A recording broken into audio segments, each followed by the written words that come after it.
以前和老妈去超市，每次她都会买一块红枣糕。她说她特别喜欢吃这个。于是今天我就研究了一个方子，准备做一点带回去给她吃。现在准备120克红枣，洗干净之后把它切成小丁，切的不要太大了，最好是碎一点。倒入一个锅内，加入半盒牛奶，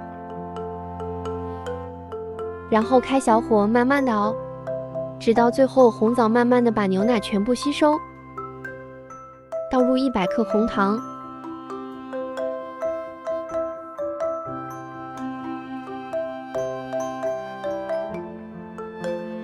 继续开小火，用铲子不停的搅拌，让红糖全部融化。最后炒到大概是这种状态就可以了。放在一边，先把它晾凉。取一个大一点的碗，碗中打入6颗鸡蛋，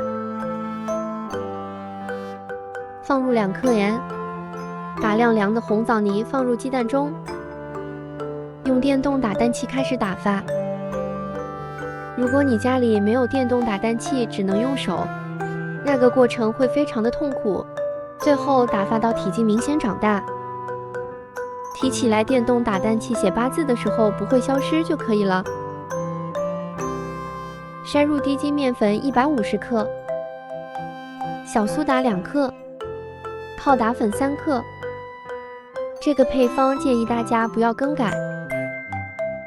把面粉全部塞进去之后，拿一个刮刀用翻拌的方式来进行搅拌。记得一定不要画圈，否则面糊会消泡的。其实用翻拌的方式也挺简单的，一会就翻拌均匀了。等搅拌的没有干粉了，倒入60至70克玉米油，继续的给它翻拌均匀。如果你不太喜欢吃油腻的，就可以适当的减量，减到50克左右。